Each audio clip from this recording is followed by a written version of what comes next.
सब कहते जिस मालक अकाल पुरख परमात्मा के हथ विच सारा जोर है, हथ दे थथे नूं सिहारी, जिस परमात्मा के हथ विच सारा जोर है, ताकत है, कर वेखै सोए, कर वेखै भी वो सारी सृष्टि नूं पैदा करके वेखै संभालदा है, सोए वो अकाल पुरख परमात्मा।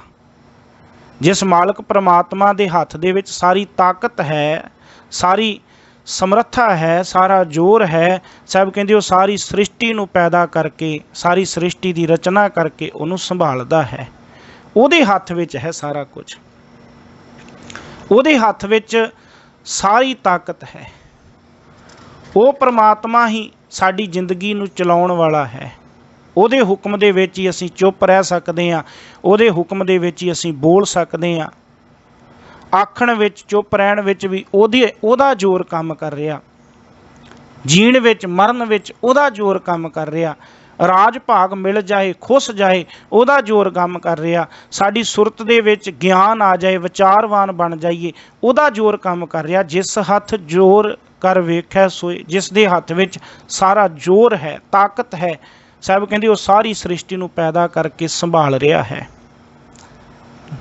नानक उत्तम नीच ना कोई। ते जदों ओहदी इस ताकत नूं समझ लईए, इस गल नूं जाण लईए कि वो मालक परमात्मा दे हथ विच सब कुछ है, जदों मैनूं जीव नूं इह गल दी समझ आ गई कि वो परमात्मा दी समर्था दे नाल ही सब कुछ हो रहा, किसी दे हथ विच कुछ नहीं कि कोई कुछ कर सके, फिर ये गल दी समझ आउंदी कि हे नानक अपने आप दे विच ना कोई मनुख उत्तम है ते ना कोई नीच है, ना कोई जीव सदाचारी है ते ना दुराचारी है।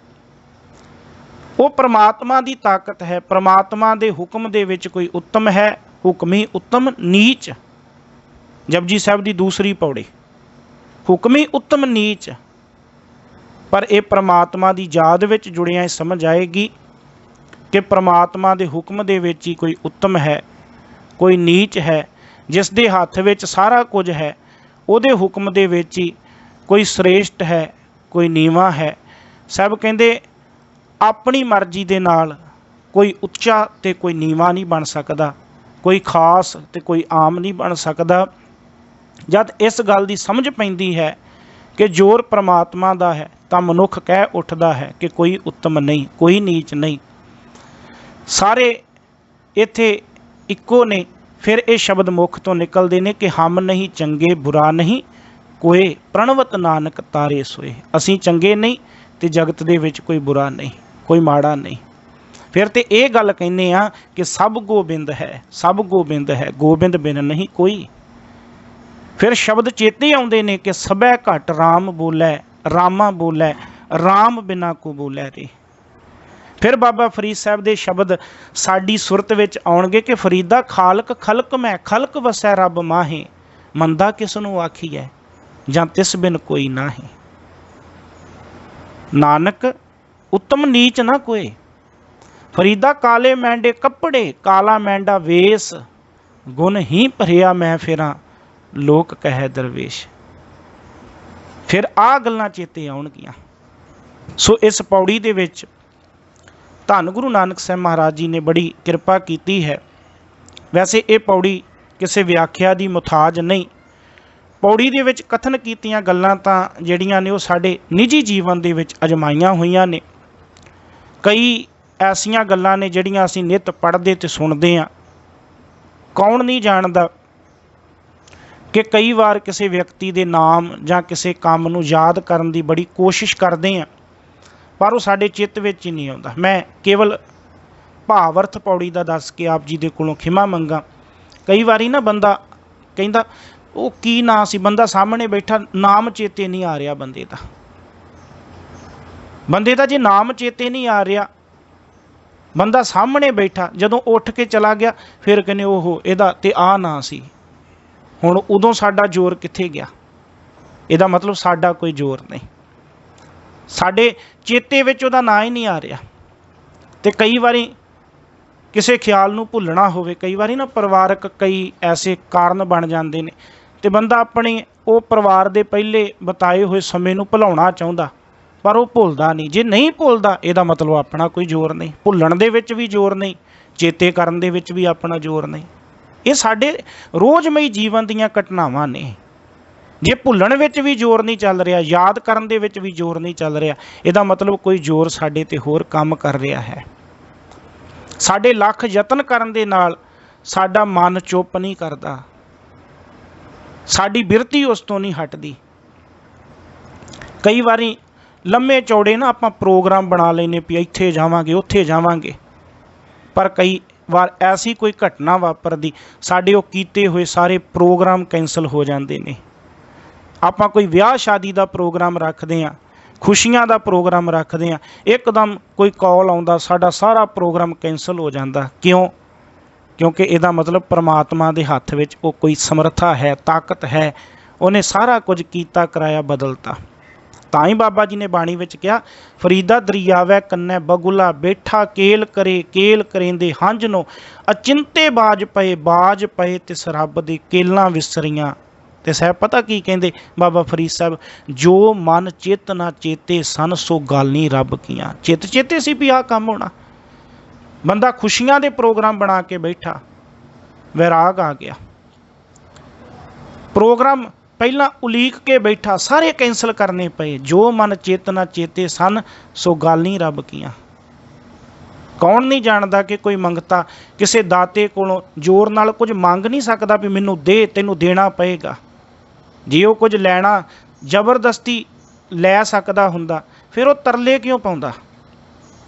नहीं, कोई मंगता जबरदस्ती मंग भी नहीं सकता ते कोई दाता जबरदस्ती दे भी नहीं सकता। मैं पहला इतिहास विचों जिक्र किया भी भाई मती दास सती दास जी भाई दयाला जी नूं लालच दे रहे ने, जबरदस्ती दे रहे ने, धन दौलत जगीरां नहीं लईआं। भाई मनी सिंह जी नूं दे रहे ने, नहीं लईआं। इहदा मतलब धक्के नाल दान दिता भी नहीं जा सकता। अड्डी चोटी का जोर लगा लिया, नहीं कामयाब होए।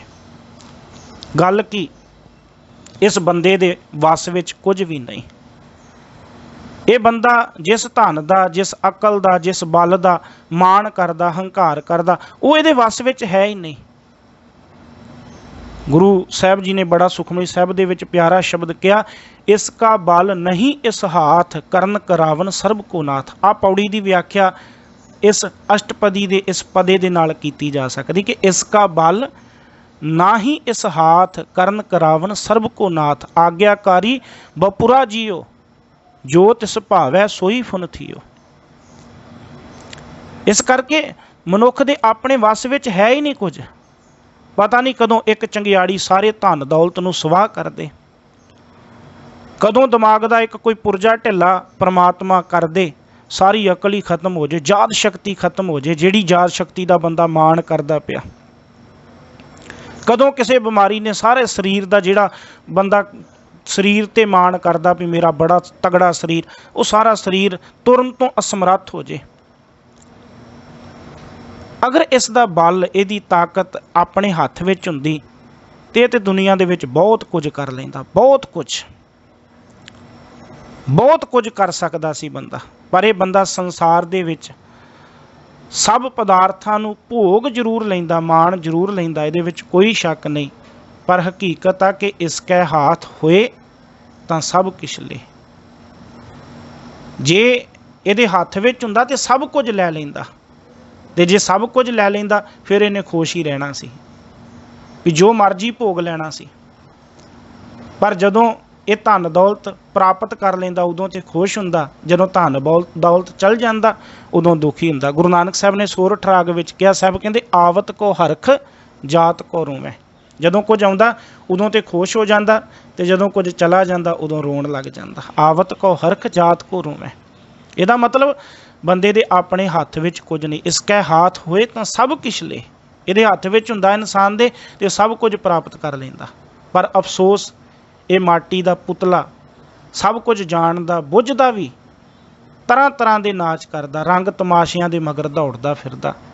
जदों कोई पदार्थ प्राप्त कर लैंदा हंकारी बन जांदा, उदों कहंदा मेरी हिम्मत दे नाल मैनूं मिलिया, मेरी अकल दे नाल, मेरी दूर अंदेशी दे नाल मैं इहदी प्राप्ति कीती।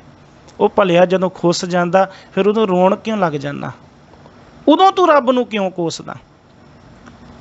ਸਾਹਿਬ ਕਹਿੰਦੇ ਮਾਟੀ ਕੋ ਪੁੱਤਰਾ ਕੈਸੇ ਨਚਤ ਹੈ, ਦੇਖੈ ਦੇਖੈ ਸੁਨੈ ਬੋਲੇ ਦੌੜਿਓ ਫਿਰਤ ਹੈ, ਜਬ ਕਛ ਪਾਵੈ ਤਬ ਗਰਭ ਕਰਤ ਹੈ। ਉਦੋਂ ਕਹਿੰਦਾ ਮੈਂ ਪ੍ਰਾਪਤ ਕੀਤਾ ਜੀ, ਮੈਂ ਲਿਆ। ਤੇ ਸਾਹਿਬ ਕਹਿੰਦੇ ਜਦੋਂ ਚਲਾ ਜਾਂਦਾ ਫਿਰ ਰੋਣ ਕਿਉਂ ਲੱਗ ਜਾਂਦਾ, ਮਾਇਆ ਗਈ ਤਬ ਰੋਵਣ ਲਗਤ ਹੈ, ਉਦੋਂ ਰੋਣ ਲੱਗ ਜਾਂਦਾ। ਜੇ ਕਿਸਾਨ ਫਸਲ ਚੰਗੀ ਪੈਦਾ ਕਰ ਲੇ ਉਦੋਂ ਕਹਿੰਦਾ ਜੀ ਮੈਂ ਪੈਦਾ ਕੀਤੀ, ਉਦੋਂ ਸ਼ਾਬਾਸ਼ੇ ਲੈਂਦਾ, ਉਦੋਂ ਸ਼ਲਾਘਾ ਪ੍ਰਾਪਤ ਕਰਦਾ।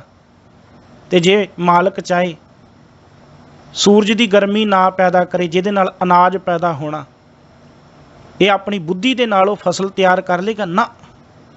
ਜੇ ਵਰਖਾ ਵੱਧ ਪੈ ਜੇ, ਸਾਰੀ ਫਸਲ ਨਾਸ਼ ਹੋ ਜਾਏ, ਝੱਖੜ ਆ ਜਾਏ, ਸਾਰੀ ਫਸਲ ਖਤਮ ਹੋ ਜਾਏ, ਕਰ ਲੇਗਾ ਫਸਲ ਪ੍ਰਾਪਤ।